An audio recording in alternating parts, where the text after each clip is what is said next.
Hello అండి. 2 days తర్వాత మన పికిల్ అనేది ఇలా వచ్చింది. కలర్ బాగా మారింది. సో వాటర్ కూడా చాలా ఎక్కువ వచ్చిందండి. చూడండి, ఒకసారి చూపిస్తాను. ఇంకొక 1 డే పాటు ఉంచుకోవాలండి దీన్ని. 1 డే పాటు ఉంచుకున్నాక దీన్ని ఎండలో ఆరబెట్టాలి. ఆరబెట్టడం అంటే ఏంటండి, ఒక స్టీల్ ప్లేట్లోనే దేంట్లోనే వేసుకొని ఎండలో పెట్టాలి. పెట్టి ఒక 3 డేస్ 4 డేస్ అని నేను చెప్పలేనండి. పాకం రావాలి. మ్యాక్సిమం 4 డేస్ అయితే పెట్టుకోవాలి.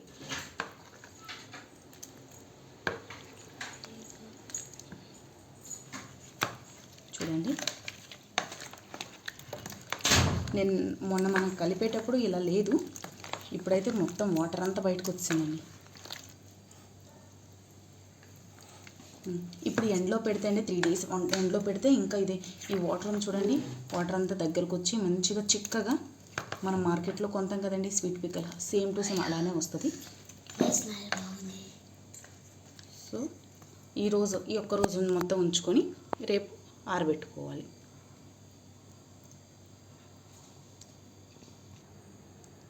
సో నేను రేపు వచ్చి దీన్ని ఎండలో పెడతానండి. ఈరోజు అయితే పెట్టట్లేదు. 2 డేస్ అయింది ఈరోజుకి.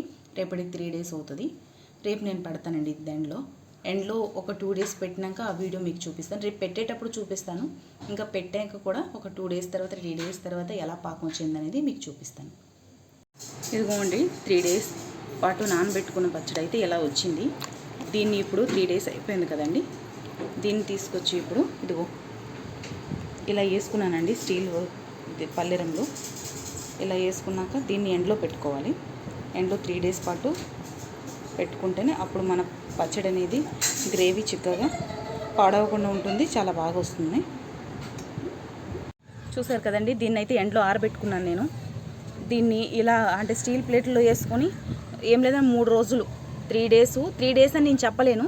ఈ గ్రేవీ ఉంది చూడండి, ఈ గ్రేవీ అంతా చిక్కబడాలి. మనకి పిక్కలకి ఎలా ఉంటుందో స్ట్రెచర్ అలా రావాలన్నమాట. అలా వచ్చేదాకా 3 డేస్ అయినా పట్టొచ్చు, 4 డేస్ అయినా పట్టొచ్చు. సో దీన్ని అయితే నేను 3 డేస్ చూడండి, చిన్న చిన్న ప్లేట్లో పెద్ద దాంట్లో వేగంగా అంటే ఎండ ఎక్కువ తగులుతుంది కదా, 3 డేస్ కల్లా కొంచెం దగ్గరకు రావాలని నేను ఎక్కువ దాంట్లో అయితే వేసుకున్నాను. చూడండి, మన పిక్కల కలర్ అయితే సూపర్ ఉంది. ఇది 3 డేస్ ఎండిన తర్వాత దీని కలర్ ఇంకా సూపర్ వస్తుంది. 3 డేస్ పాటు ఆరబెట్టుకుంటే దీన్ని ఎండలో పెట్టుకున్నాను కదండి. చూడండి, దీని స్ట్రక్చర్ వచ్చి ఇలా వచ్చింది. ముక్క కూడా బాగా సాఫ్ట్ అయిపోయింది. సో దీన్ని తాలింపు చేసుకోవాలి. తాలింపు చేసుకోవడం అంటే పోపు పెట్టుకోవడం, అది కూడా నేను చూపిస్తాను.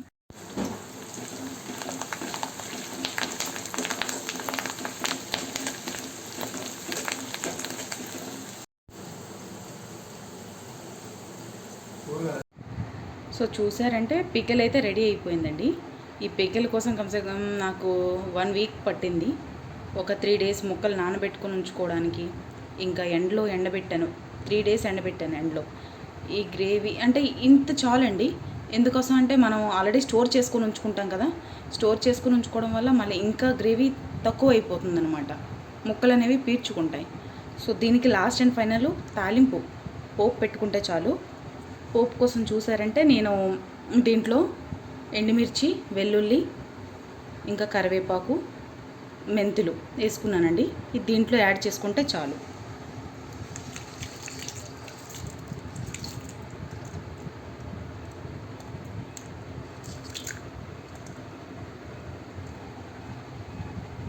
ఇవ్వండి, పోపు కోసం అయితే నేను మెంతులు, వెల్లుల్లి, ఇంకా కరివేపాకు, ఎండుమిర్చి ఇవి వేసుకున్నానండి. ఆల్రెడీ నేను ఆ రోజు 2 బాల్టీలు చూపించాను. 2 డబ్బాల్లో పెట్టుకున్నాను కదా.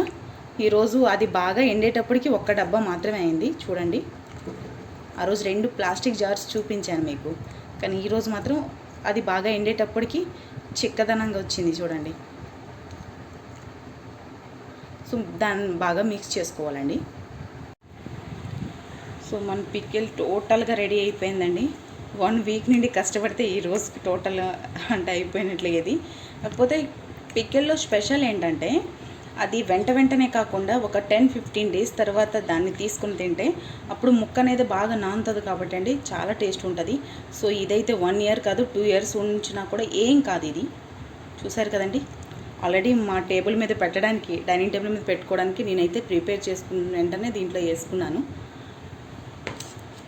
ఒక దాంట్లో తీసుకుని ఉంచుకున్నానండి టేబుల్ మీద పెట్టుకోవడానికి.